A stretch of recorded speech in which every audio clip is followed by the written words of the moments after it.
पटेल प्रहलाद भाई। इस बुलेटिन में बात होगी भारत और पाकिस्तान के बीच सीज फायर पर संसदीय समिति में उठे सवालों की। कांग्रेस अध्यक्ष मल्लिकार्जुन खड़गे के मोदी सरकार पर निशाने की। देखेंगे पीएम मोदी के गुजरात दौरे पर क्या उठे सवाल। जस्टिस वर्मा पर जांच रिपोर्ट क्यों नहीं हो सकती सार्वजनिक। जानेंगे नीतीश कुमार क्यों बीजेपी से हुए नाराज। और बुलेटिन के आखिर में देखेंगे जाने माने कार्टूनिस्ट इरफान की किस खबर पर पड़ी तिरछी नजर। लेकिन दिन भर की तमाम बड़ी खबरों से पहले एक नजर आज की सुर्खियों पर। ऑपरेशन सिंदूर पर आर्मी ने जारी की बुकलेट। बताया वॉर रूम से पूरे ऑपरेशन पर रखी जा रही थी नजर। बीएसएफ आईजी बोले पाक ने राजस्थान में 413 ड्रोन अटैक किए। नहीं कम हो रही ज्योति मल्होत्रा की मुश्किलें। कोर्ट ने 14 दिन की न्यायिक हिरासत में भेज दिया जेल। पाकिस्तान के लिए जासूसी करने का लगा है आरोप। देश में बढ़ रहा कोरोना का खतरा। 1000 पार पहुंचा एक्टिव केस का आंकड़ा। स्वास्थ्य अधिकारी बोले वायरस अभी भी पूरी तरह नहीं हुआ है नियंत्रित। शेयर बाजार में दिखी तेजी। सेंसेक्स 456 अंकों की तेजी के साथ 82,177 पर हुआ बंद, जबकि निफ्टी 148 अंकों की बढ़त के साथ 25,001 पर हुआ बंद। ये तो थी सुर्खियां। अब बात आज की सबसे बड़ी खबर की। ऑपरेशन सिंदूर को लेकर देश अब सरकार से सवाल पूछ रहा है, क्योंकि ऑपरेशन सिंदूर के बाद ना तो संसद का विशेष सत्र बुलाया गया और ना ही सर्वदलीय बैठक हुई। और जब संसदीय समिति की बैठक बुलाई गई तो सरकार को कई सवालों के जवाब देने पड़े। देखिए ये रिपोर्ट। भारत के साथ पाकिस्तान जंग में 4 दिन भी नहीं टिक पाया और सीज फायर की गुहार लगाने लगा। 10 मई को दोनों ही देशों के बीच सीज फायर हो गया। पाकिस्तान के साथ चली जंग को लेकर संसदीय समिति की बैठक हुई। बैठक में सिंधु जल संधि, सीज फायर समझौते, विदेशी दबाव और ऑपरेशन सिंदूर पर चर्चा हुई। इस दौरान कांग्रेस सदस्यों ने विदेश मंत्री से ऑपरेशन सिंदूर से पहले पाकिस्तान को सूचना दिए जाने पर सवाल किया। इसे लेकर विदेश मंत्री एस जयशंकर ने सफाई देते हुए कहा कि भारत और पाकिस्तान के बीच डीजीएमओ स्तर के अलावा किसी भी तरह की कोई बातचीत नहीं हुई और वो भी हमलों के बाद ही हुई थी। पहले आतंकी ठिकानों पर हमला हुआ, फिर पीआईबी ने एक प्रेस विज्ञप्ति जारी की। भारत के डीजीएमओ ने पाकिस्तानी डीजीएमओ से संपर्क किया और उन्हें हमले के बारे में जानकारी दी। हमारी तरफ से पाकिस्तान के किसी भी सैन्य ठिकाने को निशाना नहीं बनाया गया, न ही आम आदमी को टारगेट किया। भारत ने सिर्फ आतंकी ठिकानों को टारगेट किया था, लेकिन पाकिस्तान की तरफ से आतंकियों के समर्थन में भारत पर हमला किया गया, जिसका हमने जवाब दिया। जयशंकर ने सदस्यों को बताया कि सीज फायर किसी बाहरी दबाव से नहीं, बल्कि दोनों देशों के डीजीएमओ के आपसी संपर्क से हुआ। पाकिस्तान की ओर से पहल करते हुए उनके डीजीएमओ ने भारतीय डीजीएमओ से संपर्क किया था। लड़ाई के दौरान भी हमारा रुख साफ था। अगर पाकिस्तान फायरिंग बंद करता है तो हम भी बंद कर देंगे, लेकिन वो हमला करेगा तो हम 10 गुना बड़ा हमला करेंगे। विदेश मंत्री ने ये भी साफ कर दिया कि सिंध जल समझौते पर कोई भी फैसला देश हित में लिया जाएगा। इस बीच भारत का डेलीगेशन लगातार दुनिया भर के देशों में पहुंचकर पाकिस्तान की पोल खोल रहा है। शशि थरूर के नेतृत्व में गुयाना पहुंचे भारतीय डेलीगेशन ने गुयाना के प्रधानमंत्री मार्क एंथनी फिलिप्स से मुलाकात की। इस दौरान फिलिप्स ने भारत का खुला समर्थन किया। इससे पहले गुयाना के उपराष्ट्रपति भरत जगदेव ने कहा था कि गुयाना पूरी तरह से भारत के साथ खड़ा है। इसके अलावा दूसरे कई देशों ने भी भारत का खुलकर समर्थन किया। पाकिस्तान के खिलाफ हुई कार्रवाई को लेकर सरकार से सवाल जवाब किए जा रहे हैं। तो कांग्रेस अध्यक्ष मल्लिकार्जुन खड़गे ने तो मोदी सरकार के 11 साल के कामकाज पर सवाल उठा दिए। 26 मई 2014 को नरेंद्र मोदी ने पहली बार पीएम पद की शपथ ली थी, लेकिन जो वादे उन्होंने उससे पहले किए थे उनमें से कई जुमले बन गए, जिस पर कांग्रेस ने सवाल उठाए हैं। नरेंद्र मोदी सरकार के 11 साल पूरे होने पर कांग्रेस ने सरकार पर हमला बोला है। कांग्रेस अध्यक्ष मल्लिकार्जुन खड़गे ने बीजेपी पर बड़े बड़े वादों को खोखले दावों में बदलने का आरोप लगाया है। खड़गे ने 7 पॉइंट गिनाते हुए बताया कि मोदी सरकार के 11 साल का कार्यकाल कैसा रहा। उन्होंने एक्स पर पोस्ट किया कि 26 मई 2014, 11 सालों में बड़े बड़े वादों को खोखले दावों में बदलकर मोदी सरकार ने देश की ऐसी दुर्दशा की कि अच्छे दिन की बात अब एक डरावने सपने की तरह साबित हुई। युवा सालाना 2 करोड़ नौकरियों का वादा असलियत में करोड़ों की गायब। किसान न आय हुई दोगुनी, ऊपर से खानी पड़ी रबर बुलेट। महिला आरक्षण पर शर्तें लागू, सुरक्षा तार तार। कमजोर वर्ग एससी, एसटी, ओबीसी, माइनॉरिटीज पर भयावह अत्याचार, हिस्सेदारी खत्म। खड़गे ने आगे लिखा कि अर्थव्यवस्था महंगाई की पराकाष्ठा, बेरोजगारी की बाढ़, कंजम्पशन ठप, मेक इन इंडिया रहा फ्लॉप और असमानता चरम पर। विदेश नीति वादा था विश्व गुरु बनने का, बिगाड़े हर देश से संबंध, लोकतंत्र के हर स्तंभ पर आरएसएस का हमला, ईडी सीबीआई का दुरुपयोग, संस्थानों की स्वायत्ता दी उजाड़, 140 करोड़ जनता का हर तबका परेशान। 11 सालों में ऐसा रहा कमल का निशान। कांग्रेस अध्यक्ष ने मोदी सरकार के 11 साल का हिसाब किताब एक तरह से पेश कर दिया है। युवाओं में बेरोजगारी से लेकर महिलाओं में सुरक्षा को लेकर बढ़ती चिंता तक खड़गे ने कई मुद्दे उठाए और मोदी सरकार को घेरा है। ऐसे में मोदी सरकार पर कई सवाल खड़े हो रहे हैं। अब इसका बीजेपी क्या जवाब देती है, ये तो देखने वाली बात होगी। खड़गे ने जो सवाल उठाए उसके जवाब पीएम मोदी ने नहीं दिए, बल्कि वो अपनी सरकार के 11 साल पूरे होने पर गुजरात में बड़ा रोड शो करते दिखाई दिए। उन्होंने दाहोद में रोड शो किया, पाकिस्तान पर जमकर हमला बोला, कहा कि पहलगाम की घटना के बाद मोदी चुप नहीं रह सकता था।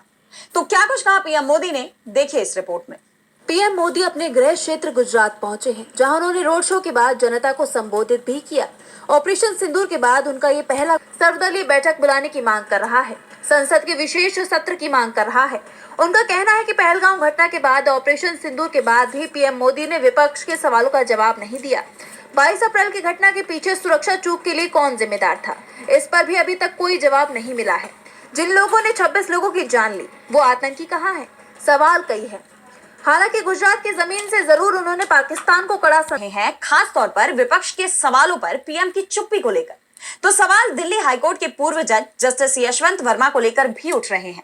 उनके खिलाफ सुप्रीम कोर्ट की तरफ से बनाई गई 3 जजों की कमेटी ने इन हाउस जांच की थी, लेकिन इसकी रिपोर्ट अभी तक सार्वजनिक नहीं की गई है। इस मामले में सुप्रीम कोर्ट में याचिका लगाई गई थी, जिस पर कोर्ट का फैसला आ गया है। तो क्या है कोर्ट का फैसला, जानने के लिए देखिए ये रिपोर्ट। जस्टिस यशवंत वर्मा मामले में सुप्रीम कोर्ट ने बड़ा आदेश दिया है। जस्टिस वर्मा मामले में आरटीआई के तहत जांच रिपोर्ट सार्वजनिक करने की याचिका सुप्रीम कोर्ट ने खारिज कर दी है। सुप्रीम कोर्ट ने आरटीआई के अधिनियम 2005 के तहत दायर एक आवेदन को खारिज कर दिया है, जिसमें जस्टिस यशवंत वर्मा के खिलाफ आरोपों से संबंधित इन हाउस जांच समिति की रिपोर्ट की मांग की गई थी। ये फैसला सुप्रीम कोर्ट के केंद्रीय लोक सूचना अधिकारी यानी सीपीआईओ ने अमृतपाल सिंह खालसा के आरटीआई आवेदन को खारिज करते हुए लिया है, जिसमें जांच रिपोर्ट और सीजेआई संजीव खन्ना के जरिए राष्ट्रपति व प्रधानमंत्री को भेजे गए पत्र की प्रति मांगी गई थी। सीपीआईओ ने सुप्रीम कोर्ट बनाम सुभाष चंद्र अग्रवाल मामले का हवाला देते हुए कहा कि ये सूचना आरटीआई के तहत नहीं दी जा सकती, क्योंकि ये न्यायपालिका की स्वतंत्रता, निजता के अधिकार और गोपनीयता से संबंधित है। दरअसल ये आरटीआई आवेदन 9 मई को दायर किया गया था। जस्टिस यशवंत वर्मा के सरकारी आवास पर नकदी मिलने के मामले में आरटीआई कार्यकर्ता ने जांच रिपोर्ट की कॉपी मांगी थी, लेकिन एससी ने इसे खारिज कर दिया। इस फैसले ने एक बार फिर से ये मामला सुर्खियों में ला दिया है। बता दें कि जस्टिस यशवंत वर्मा के सरकारी आवास में आग लगी और दमकल कर्मियों ने वहां बड़ी मात्रा में जली हुई नकदी देखी। हालांकि जस्टिस वर्मा ने आरोपों से इनकार किया और इसे साजिश बताया, लेकिन इसके बाद से उन पर कई सवाल खड़े हो रहे हैं। सुप्रीम कोर्ट ने साफ कर दिया है कि जस्टिस वर्मा के खिलाफ हुई जांच रिपोर्ट सार्वजनिक नहीं की जाएगी, लेकिन अगर यह मामला संसद पहुंच जाता है, यानी जस्टिस वर्मा पर महाभियोग की कार्रवाई शुरू हो जाती है, तो शायद ये रिपोर्ट सामने आ सकती है। वैसे जस्टिस वर्मा को भी इस्तीफा देने का विकल्प दिया गया था, तो वहीं बिहार के सीएम को लेकर भी दावे किए जा रहे हैं कि वो विकल्प की तलाश कर रहे हैं। चर्चा है कि जेडीयू बीजेपी से नाराज है। तो क्या है पूरी खबर, देखिए इस रिपोर्ट में। There's one simple salt trick that anyone की बैठक में आखिर ऐसा क्या हुआ जो नीतीश कुमार ने बैठक बीच में ही छोड़ दी और बिहार पहुंचकर सीधा जेडीयू कार्यालय पहुंचे, जिसके बाद से सियासत गर्मा गई है। चर्चा हो रही है कि नीतीश दिल्ली जिस उम्मीद के साथ गए थे, क्या वो पूरी नहीं हुई? क्या बीजेपी की तरफ से उनको कोई आश्वासन नहीं मिला? क्या सीएम फेस को लेकर दोनों के बीच बात नहीं बनी? और नतीजा ये हुआ कि नीतीश कुमार एनडीए की बैठक से अचानक ही बीच में चले गए, जिससे हर कोई चौंक गया। अब नीतीश कुमार ने ऐसा क्यों किया, इसकी वजह तो अभी तक सामने नहीं आई, लेकिन इस खबर ने राजनीति की गलियारों में एक नई बहस छेड़ दी है। इन सवालों के जवाब ढूंढने की कोशिश हो ही रही थी कि नीतीश कुमार ने अचानक पटना में जेडीयू कार्यालय पहुंचकर पारा गरमा दिया। नीतीश कार्यालय में लगभग 15 से 20 मिनट रहे। उन्होंने प्रदेश अध्यक्ष उमेश कुशवाहा से बात की और कार्यकर्ताओं से मिलने के बाद जदयू कार्यालय से निकल गए। उन्होंने क्या बात की है ये अभी तक साफ नहीं हुआ है, लेकिन जानकारों का दावा है कि मुख्यमंत्री नीतीश कुमार के 2 दिनों के दिल्ली दौरे में प्रधानमंत्री से मुलाकात तो जरूर हुई, लेकिन विधानसभा चुनाव को लेकर बात आगे नहीं बढ़ी है। इससे नाराज होकर नीतीश कुमार तुरंत दिल्ली दौरे से पटना लौट आए और अब विधानसभा चुनाव के लिए नई रणनीति बनाने में जुट गए हैं। जिस तरह से नीतीश ने दिल्ली में होते हुए नीति आयोग की बैठक से दूरी बनाई थी, उसके बाद से दावा किया जा रहा था कि नीतीश बीजेपी पर दबाव बनाने की कोशिश कर रहे हैं, जिससे एनडीए कॉन्क्लेव में उनकी बात सुनी जाए। बैठक में पीएम मोदी समेत बीजेपी के कई बड़े नेताओं से उनकी मुलाकात हुई, लेकिन जैसी उन्हें उम्मीद थी वैसा कुछ नहीं हुआ। इसलिए बीच में ही वो निकल गए और अब पटना लौटकर तैयारियों में जुट गए हैं, जो बीजेपी के लिए अच्छा संकेत नहीं माना जा रहा है। बिहार एनडीए में घमासान मचा हुआ है तो महागठबंधन में भी अशांति दिख रही है, खास तौर पर आरजेडी के अंदर। लालू परिवार में इस समय तूफान आया हुआ है। लालू यादव ने अपने बड़े बेटे तेजप्रताप को पार्टी और परिवार से निकाल दिया है। अब इस मामले में बड़ा मोड़ आया है।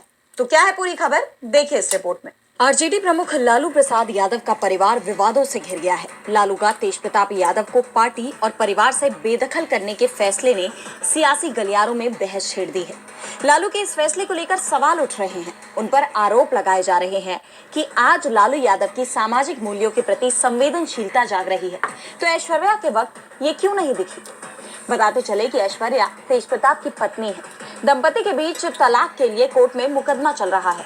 ऐसे में अनुष्का नाम की एक लड़की के साथ तेजप्रताप यादव की वायरल तस्वीर पर ऐश्वर्या का भी बयान सामने आया। उन्होंने आरोप लगाया कि परिवार में चल रही गतिविधियां केवल नाटक है। चुनाव को देखते हुए ये लालू परिवार का ड्रामा है, पूरा परिवार एक है।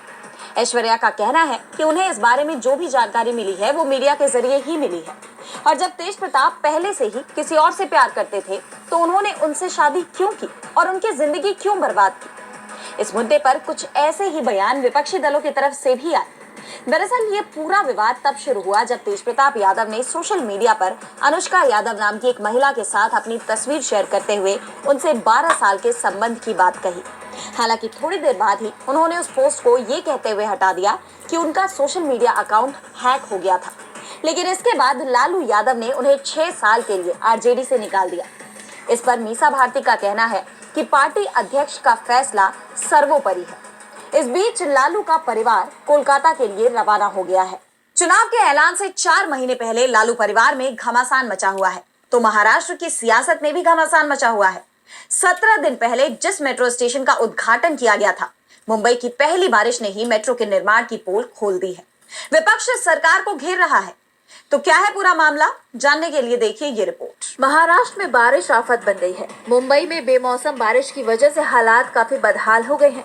कुछ घंटों की लगातार बारिश की वजह से कई इलाकों में और ट्रेन की पटरियों पर जलभराव हो गया। इस बीच वर्ली के अंडरग्राउंड मेट्रो स्टेशन का एक वीडियो काफी वायरल हो रहा है, जिसमें मेट्रो स्टेशन दरिया में तब्दील होता नजर आया। हालत इतनी खराब हो गई कि स्टेशन के गेट ही नहीं, प्लेटफॉर्म तक पानी पहुंच गया। लोग मेट्रो में जाने के लिए पानी में घुसने को मजबूर हो गए। वहीं मेट्रो के अंदर से छत से पानी टपकता हुआ दिखाई दे रहा है। माना जा रहा है कि जल निकासी की व्यवस्था ठीक नहीं होने की वजह से ये बाढ़ आई है। कांग्रेस ने इस मेट्रो स्टेशन का एक वीडियो शेयर कर महाराष्ट्र सरकार पर हमला बोला है। कांग्रेस ने एक्स पर पोस्ट किया कि ये मुंबई का आचार्य अत्रे चौक मेट्रो स्टेशन है। सिर्फ 17 दिन पहले इसका उद्घाटन महाराष्ट्र के मुख्यमंत्री देवेंद्र फडणवीस ने किया था। ये सिर्फ एक बारिश में पूरी तरह से तबाह हो चुका है। साफ नजर आ रहा है कि जमकर भ्रष्टाचार किया गया है। ये है नरेंद्र मोदी और बीजेपी का खोखला विकास। मुंबई में आई पहली बारिश ने फडणवीस सरकार के विकास के दावों की पोल खोल कर रख दी है। इस घटना ने मेट्रो इंफ्रास्ट्रक्चर पर सवाल खड़े कर दिए हैं, खासकर उस मेट्रो लाइन पर जिसका उद्घाटन महज कुछ दिन पहले यानी कि 10 मई को हुआ था। सवाल ये भी है कि क्या इंफ्रास्ट्रक्चर की योजना और डिजाइन पूरी तरह से तैयार थी या फिर मेट्रो के निर्माण में कोई घोटाला हुआ है। और बुलेटिन के आखिर में देखेंगे जाने माने कार्टूनिस्ट इरफान की किस खबर पर पड़ी तिरछी नजर।